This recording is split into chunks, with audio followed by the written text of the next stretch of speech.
Everybody, thank you so much for joining our webinar. You know, as Jews, every single day we get up and we make blessings. We thank God for the simple things in life that we take for granted. So, for example, and this is before we pray, for example, we thank God for sight. We thank God for being able to move. One of the blessings we make every single morning is we thank God for our shoes. Okay? And commentary discussing says, why do we thank God for shoes? And one of the explanations is because it's the direction of our shoes today that determine the rest of our life. And if we've been walking in the wrong direction, all we have to do is change the direction of our shoes. Now, why I say that is because it's the small things in life that have absolutely great impact. And we need to learn that. And there's nobody better to share this with us than Professor David Zeidel. He's a professor. He lectures at many business schools. He holds an MBA. He's the author of 2 best-selling books that literally uplift and change people's lives. And last week when he spoke for us, we got such great response and feedback. So David's back. And David, we look forward to hearing about small things that have great impact. So without keeping you, it's over to you. Thank you, David. Thank you very much. Thank you. So thanks for welcoming me as a professor. The only thing that's similar to me and a professor is I forget things like a professor. So one day maybe I'll be a professor, but not yet. But really, the small things. And if you have a look at this picture, I thought I'd use this picture as an introduction, because here you've got 4 people in a boat, 2 on the one side, 2 on the other. The 2 are working like crazy, trying to get the water out to stop the boat from sinking. And the other 2 are going and sitting back and saying, thank God it's not on our side. And the thing is that we need to all pull together. We need to realize that when people do things, we're doing it for each other. So you need to walk in the right direction, but you also need to do it together. So I'm going to show you a series of slides and little stories around them that hopefully will give you the insight into the little or the big little things. So here's a picture of myself and Stephen Covey. If you don't know who Stephen Covey is, he wrote a book called The 7 Habits of Highly Effective People, a very, very good book to read. His book has sold over 15 million copies worldwide. I'm holding his book, he's holding my book, and I'm holding him as well. And the question is, why would I put this up?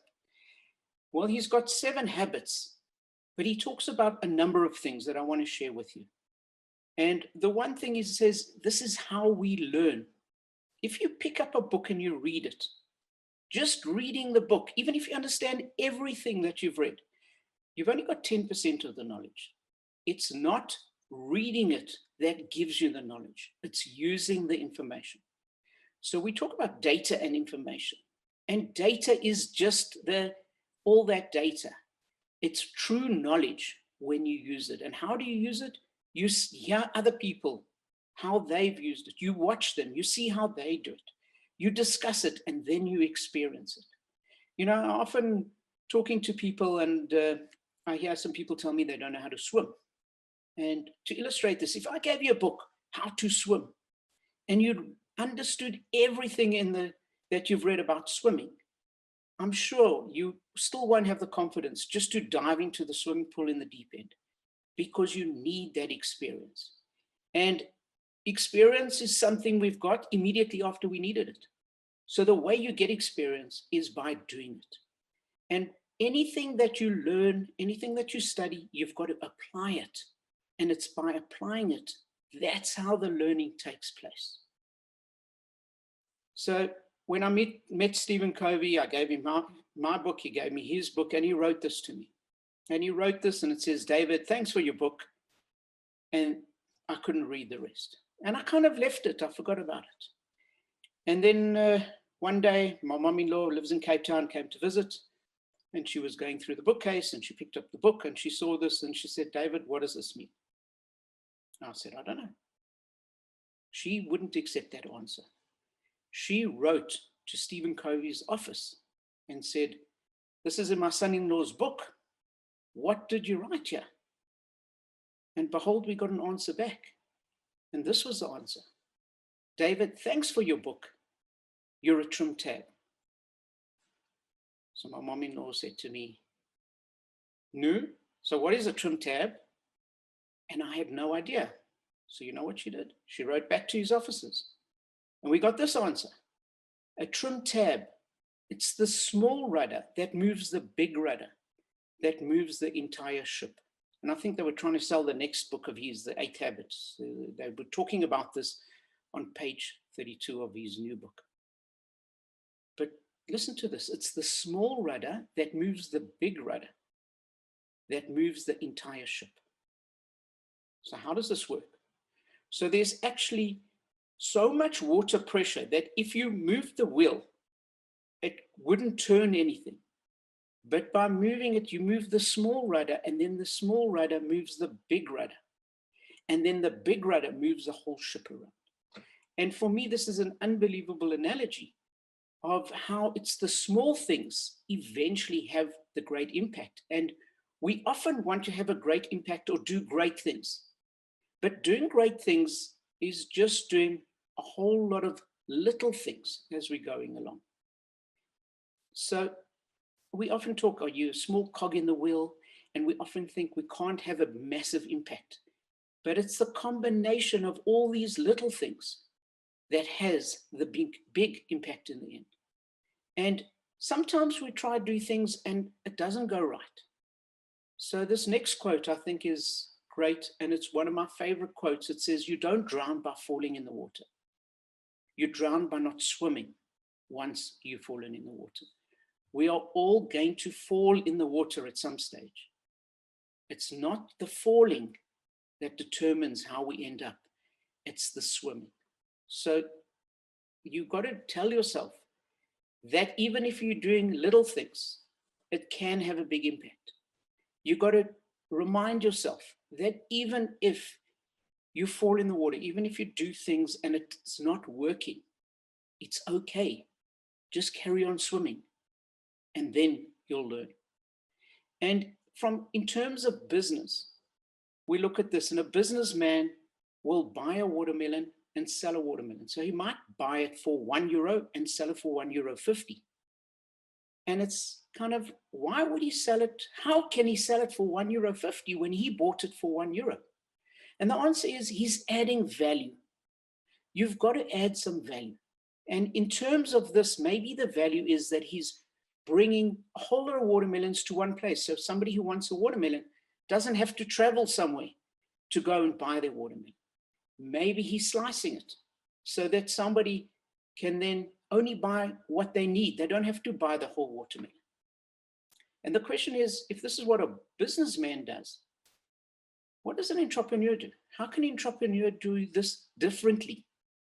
How can he take the watermelon and change its form to something completely different? Because in business, we buy something and we sell something similar, but when we're trying to innovate, we're trying to change it. And what you're really doing is you're taking the watermelon and maybe you're making watermelon juice. And instead of selling it for €1, you're now selling it for €5. And you're changing the form. And if you look at this picture of this watermelon, it looks watermelon juice. It looks fantastic. It's in a nice glass. It's got a nice little umbrella on it. And the question is, does that umbrella change the taste of the watermelon? And most people would say, of course not. How can putting an umbrella in change the taste of the watermelon? But the truth is that it does. Because when you're drinking watermelon, if you order watermelon and it comes in a dirty little cup and it's all crinkled and it's squashed, when you taste it, you're getting that impression.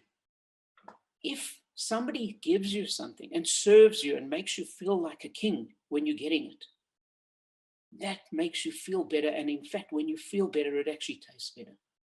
So this little umbrella is that. And there's a saying that goes that people might forget what you said, but they won't forget how you made them feel. And everything around giving a service is not just giving what the person's asked for. It's giving it with a service. So I'd like you to look at what you're doing and ask yourself, what is your umbrella? What is that that thing that you're adding that is making somebody feel better about themselves when they do business with you. And I often in lectures, I'm talking to people and they're in companies and they internal staff. They don't deal with external staff. And they say, but this is great if you're selling to external people. I only deal with people within my company. The truth is, anybody you deal with, whether it's internal or external, is your customer. And if you can make them feel better, then that's the way you need to treat it and ask yourself, everything that you do, every service that you give, what is your umbrella? What is that extra thing that you can add? And a company that does that, I think, exceptionally well is Starbucks. So here is the sign of Starbucks. And I was lucky enough to go to Seattle. What I've done is I've taken a whole lot of students overseas and we visit different companies. And the companies give us insight into the business. And this is the original Starbucks that's in Seattle. And if I ask you the question, what business is Starbucks in? And I'm sure when you're thinking of this, you're thinking, is this a catch question? This is a silly question. Of course, they're in the business of coffee. It says there, Starbucks coffee. What a ridiculous question is that? But Howard Schultz, who started the business, says this about his business. He says, we're not in the coffee business serving people. We are in the people business serving coffee. And it sounds like so one or the other. But here the focus is, and you need to look and say, where's the focus of this? Is the focus on the coffee or the focus on the people? And when he says we're in the people business serving coffee, he's understanding that umbrella aspect.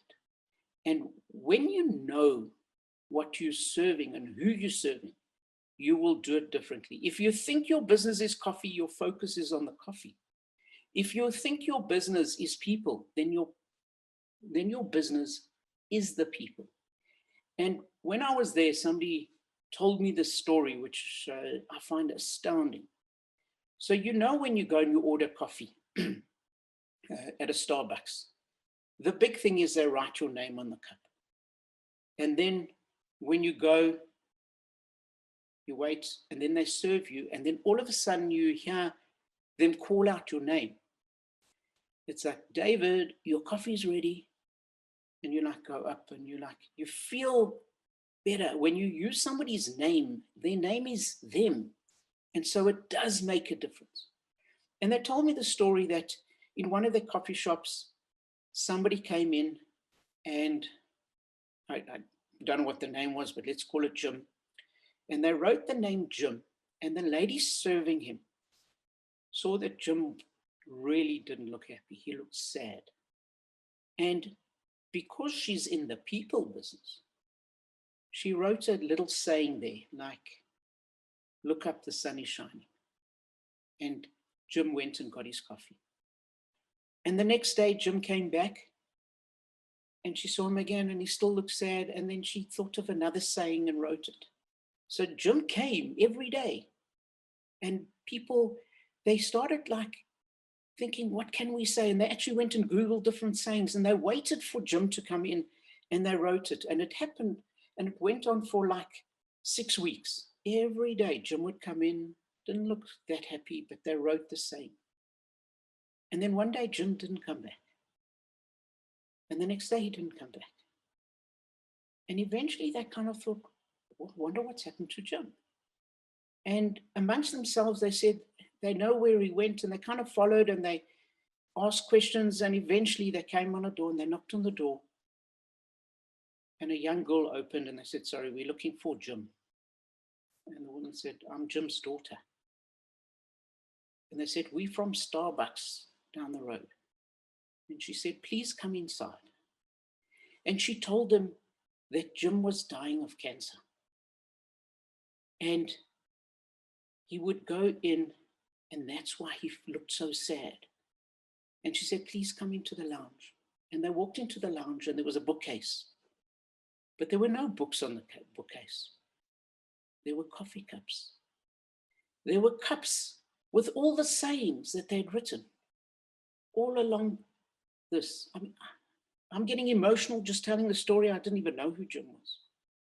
But that is touching people's lives. When somebody on their last few days on earth is collecting what you're telling them, then you've made an impact. And we should all strive in some way to have that kind of impact. And then you know that you're in the people business, serving coffee, not the other way around. And on that same trip in Seattle, some of you might have heard the story about the flying fish. And there's a marketplace. And in this marketplace, there's many people who sell fish, but there's one group that throw the fish around. And they're almost like a show where they're throwing this fish around. And in fact, I recorded something. Let me play it for you, and then I'll tell you the rest of the story. So this is at the market. People are hanging around, and this is what happens.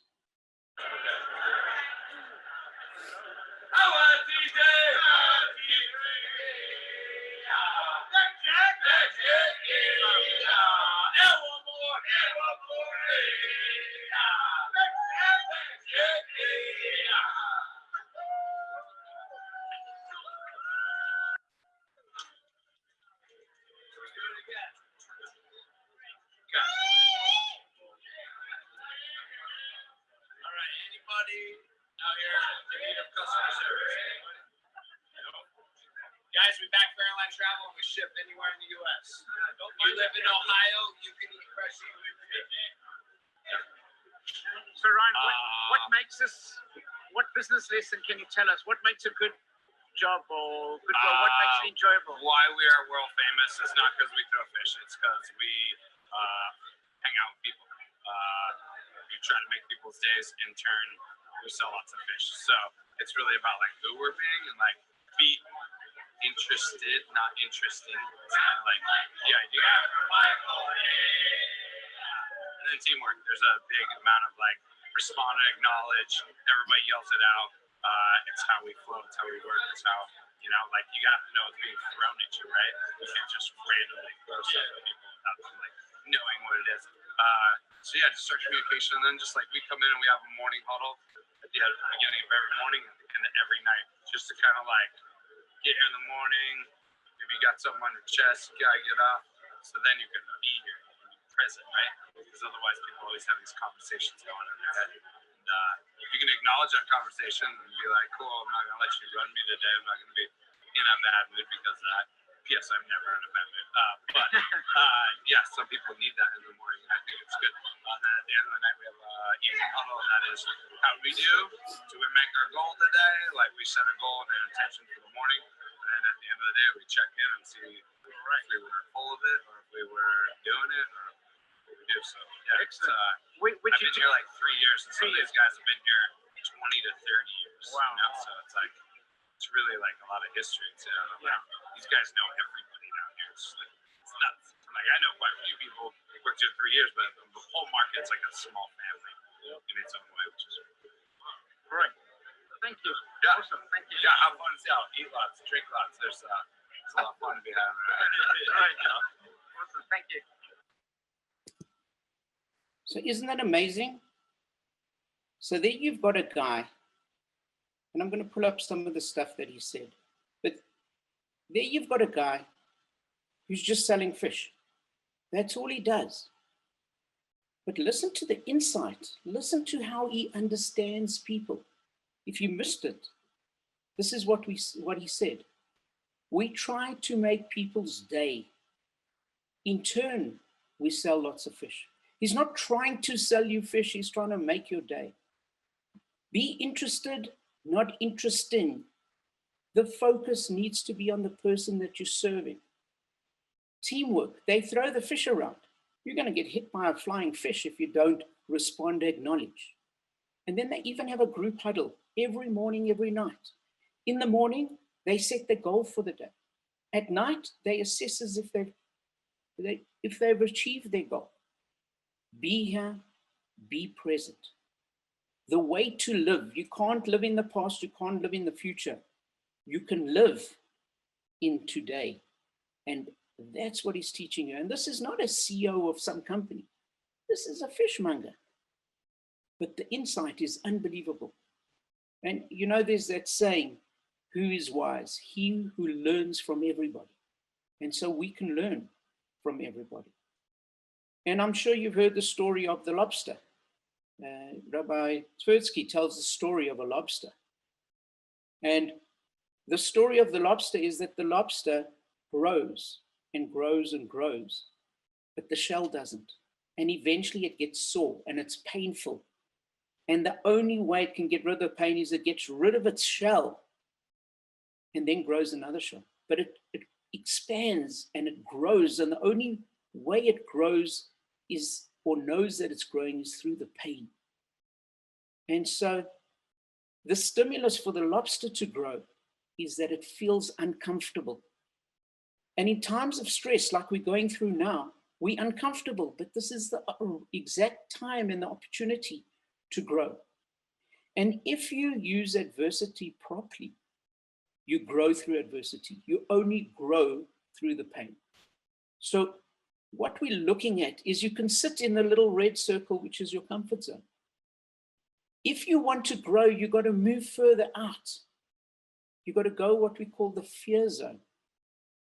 And sometimes we don't want to go there because we say we don't have confidence. We will find excuses. We'll listen to what other people are telling us, and then we don't grow. But if you go through the fear zone, you can then get to the learning zone. And that's where you acquire new challenges and you learn to deal with new problems. And it's when you go through the learning zone, then you get to the growth. And that's where you find your purpose. And then when you conquer and you find new things to do, but you have to leave the comfort zone and you have to go through that sense of fear. And then you learn, and only then you grow. And a lot of people say you need to find your passion and follow what your passion is. And people are saying, but I don't have this passion and I need this feeling of passion. What is passion? The definition of passion is it's an intense feeling of enthusiasm towards a desire or something or someone. But you know that passion actually comes from the word suffering. So you can have this intense feeling, but you also suffer. It's not that everything is great if you find your passion. It's hard work. Even if you are doing your passion, it's still hard work. And the moment you accept it, then you can grow and grow through it. It's when you're always trying to find the easy way out that you don't grow. And sometimes the things that we think are the hardest things in life are the things that enable us to grow the most. And I'll give you an example. Hopefully you all know who Kevin Anderson is. I almost said Kevin Curran, who was another tennis player, but Kevin Anderson.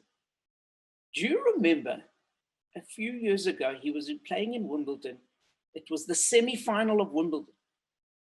And the match went on. I think it was the second longest tennis match in Wimbledon history. In fact, I'm going to show you a little clip from there. If you know anything about tennis, you know that the match goes up to, a set goes up to 6. These were 2 sets all, and this was running at 24-24. It was back and forth, back and forth. I can't remember the number of hours. In fact, I do remember because it's up there in the top left-hand corner. 6.5 hours of tennis they were playing. No one could really have the breakthrough. And then this happened. And I want you to watch, and I'll tell you what, in case you miss it, what happens.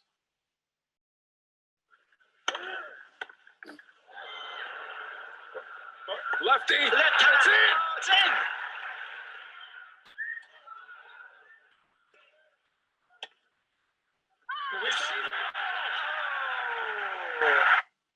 show it to you, we'll continue and you can see the rest of it. But what happened is Kevin Anderson fell over and dropped his racket. He plays right-handed. He picked up the racket in his left hand and he hit a shot. It wasn't a winning shot. It was just a shot, gave him enough time to put it back into his hand, and then he could carry on playing. And he won the match. He won that set and he won that game, won that set and won the match and got through to the final. Watch this again. Come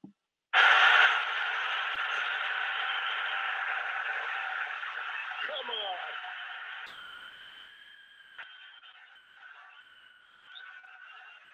Guess what the score is on the Isla serve? Look at that, left-handed. You should get a bonus for that. That should go to love 40. Just skip one. Okay, even the commentators are saying that should go to love 40. You should just skip it. He got up and he hit the ball with his left hand. And you can say, wow, that was lucky. But let me give you a backstory to that. Kevin Anderson was 8 years old. He was playing tennis. His father was coaching him. He broke his right hand. And he said, Dad, I can't play anymore. And his dad said, I don't care if you have to play with your left hand, you will play. And he played while his hand was broken using the other hand. Did his father know that 20 years later, he will need one shot to keep him in the game? It didn't have to be a brilliant shot, just kept him in the game and he won the match. Did he know that? Absolutely not. But it was the time of challenge that later on brought him that success. And they say that what seems impossible today will one day become your warm-up. In other words, as you grow, you will grow and you grow. And what seems hard today will be very easy for you tomorrow. You will have other challenges. So it's about not giving up. And a nice quote is from Muhammad Ali, who says, a man who views the world the same at 50 as he did when he was 20 has wasted 30 years of his life. And it's about changing, and we all try to hold on to what we are. We try not to change. You know, they say the only thing that likes change is a baby with a wet nappy. And we try hold on to that change or not change. But it's about changing. The world is changing, and we have to change with the world. And how is the world changing? It's changing like this. In the early days, a mother used to bake the cake, and she used to buy all the ingredients and she used to make it from scratch. And then we moved on, where there was a little bit of a premix, and so you still made it, but you had most of the premix. And then the next bit of the economy was we moved into the service economy, where we now, what we did is you just ordered in the cake. And now we're moving into the experience economy. And the experience economy is where you hand everything over and somebody else does the whole affair for you. And the difference is we're going from high customer effort to very low customer effort, but very high customer value and price.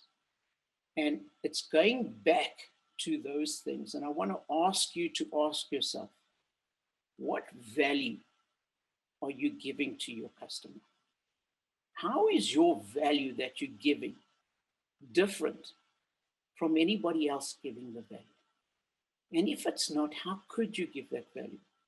Why, if somebody could deal with you or a whole lot of other people, why would they choose you?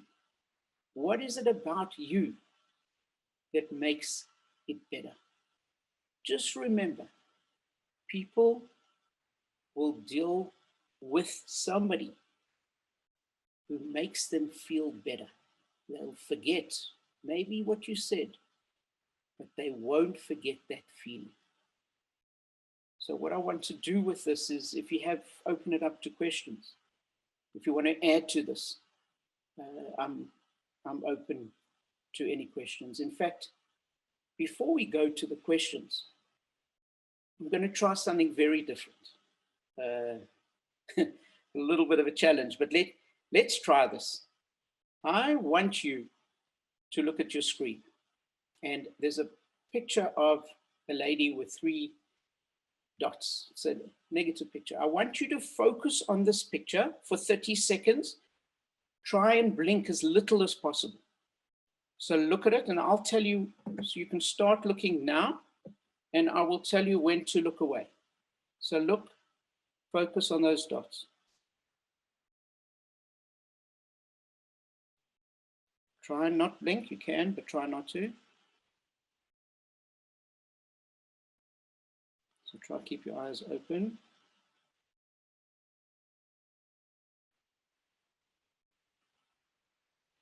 Okay. Now I want you to quickly look away, look up at your ceiling and blink as fast as possible when you're looking at the ceiling.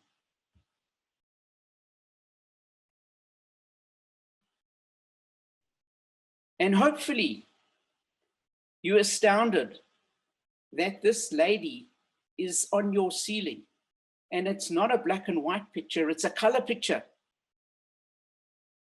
And that shows you that our mind is so powerful that it can take an image which is separated, it's black and white, and we can add color, and our brains add the color. It takes it away from where it is and it puts it on your ceiling. That's astounding. And that shows you how powerful the brain is, how powerful we are, and how we take things and we put it together. So use that to your benefit. Use it to the benefit of others. How can you use this power for the benefit of you and for the benefit of society together? Because remember that in a society, we're all in the same boat. And it's not about somebody else's suffering, that it's just their suffering. Their suffering is all of our suffering. Because if we float together. If we sink together. And we are all as one. So now I'm open to any questions that you may have. David? Yes. If are you a fan of making a list, dealing with it? Sometimes people just get so overwhelmed they don't know where to start. What's your advice? People don't even know where to start. Yeah. So what do they do? So again, and it's something I spoke about previously, is it's important that you understand what your why is. You need to understand what the bigger picture is. You need to keep asking yourself, what is motivating you and where you're heading? Because if you don't know where you're going, you don't know how to get there. And if you don't know where you're going, start going somewhere. And as you go, it will reveal itself. But yes, if you think you know where you're going, it's important to do a to-do list, because we get distracted. And it's only if you carry on being focused on what you want, then you can do it. It sounds a simple question, but can I work on? I woke up today, there are 15 different things that I need to work on. Can I work on all 15 at once, or do I need to pick one thing? So you need to have 3 key things. They say the number shouldn't be more than 3. That those are your 3 big things, and those are the things you need to focus on and at least do those 3 things every day. And ideally, the world doesn't work like that really, but ideally, those things should be the things that you do first. There's a guy who wrote a book, I'm trying to think of his name, but he wrote the book that said, eat that frog. And eat the frog means do those tasks that you really don't want to do. Do it first. And then you got that out the way and you can do with the rest. But if you've got, let's say, 3 main goals, we can get caught up in a whole lot of different things. But if we've got those 3 main goals, make sure that you do a little bit on those goals every single day. Then you're not missing out on it. And for people who are looking at their finances and looking at saving for the future, when you earn your salary. The time to save is at the beginning of the month. You need to take some of that money and put it away, that it's almost like it's not yours to spend. And that's how you accumulate wealth over time. It's the people who just carry on spending and spending that run out of money at the end. So it's about taking whatever you've got and deciding, if your goal is to save money, then take it in the beginning of the month. So you've got to put that discipline in. But do you think, let's just focus on character. Let's say that, can a person fix up a character flaw? Can a person fix up anger? Can a person, can you fix up these character flaws? So in order to fix up any flaw that you have, you need to recognize it first of all, and you need to want to change it. So in terms of anger, there are actually three kind of levels of anger. The first bit of anger is that you get angry, that you can't do anything about. Somebody does something, you will get angry. But the second part of anger is, what do you do with this anger? How do you respond to the anger? And that can be learned. So if somebody does something that angers you, yes, you will get angry. But now, how do you handle that anger? And you can learn techniques of slowing down, of not being impulsive, of handling it. That's the second bit of anger. The third bit of anger is about resentment. Do you hold on to that forever and a day afterwards? And the easiest bit to learn is that third one, is learning to let it go. And eventually you learn to let it go. And again, it's a process. If you're not the person who can let it go, it's a process. But like anything else, it's about learning from somebody who has the ability to teach you how to do it. It's about doing it.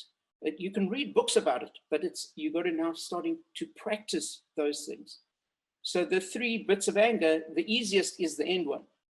The second is the second one. And the first one, it's very hard not to get angry, but it's not the anger that's bad. It's what we do and how we portray with that anger. Wow. Well, I see just time is shooting by. I want to ask you, if you had to give advice of the three best, after yours, by the way, yours are the first two books to read, the three most important books for people to read.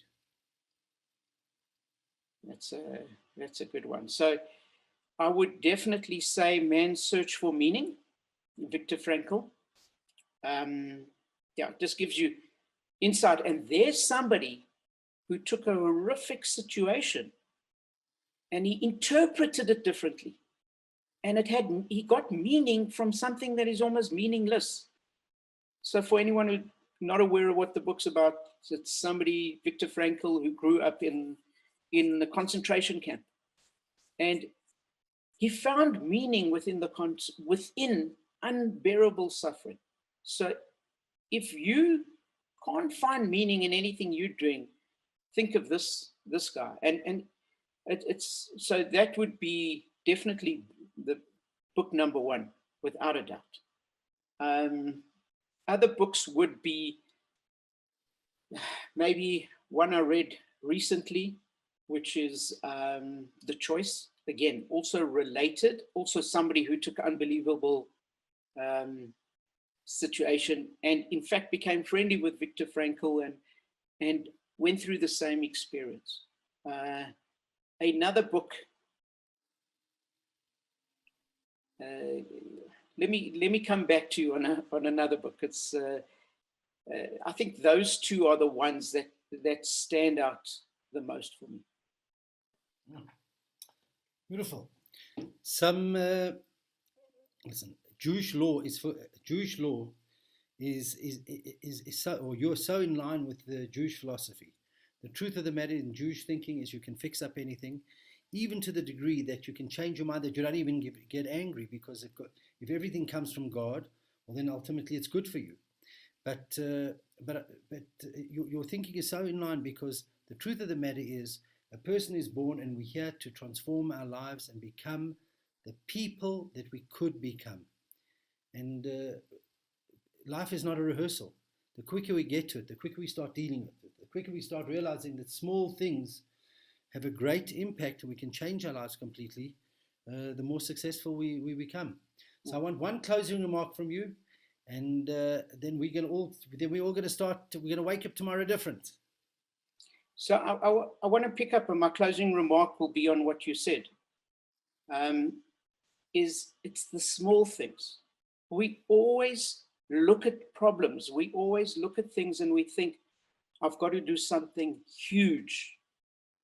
And big things are just made up of little things. Anything is made up, if you look at any huge, massive thing, it's made up of little atoms. It's by changing one or two of those little atoms that it starts having the snowball effect. So the message I can leave you with is, don't try change something big. That you can aim for that, but start little. And it's when we gain, we get that snowball effect. And when you're doing something and it's working, then it builds on itself. And if it's not working, then we know how to fix it. And if it's a little thing, we can fix it in a little way. And it really is. And if you change your mindset, that it is the little things that eventually have the massive impact, because a whole lot of little things are much bigger than often one big thing. David, where does one buy your books? So the book on basic business calculations, which is a business book, is available in Exclusive Books. The other one, Life on the Run, is available through me, but I am going to be creating an online version of it. And once I've done that, I'll let you know, and maybe we can... We'll advertise it for you. Pardon? We will advertise it for you, because you have a very easygoing style in writing, and very uplifting. So I want to thank you for this evening on behalf of all of us. And really, please God, we should just do the small things and transform our lives. And thank you, David, for making the time. Thank you. Thank you. And thank you for everything you do. Thank you. Cheers. Cheers.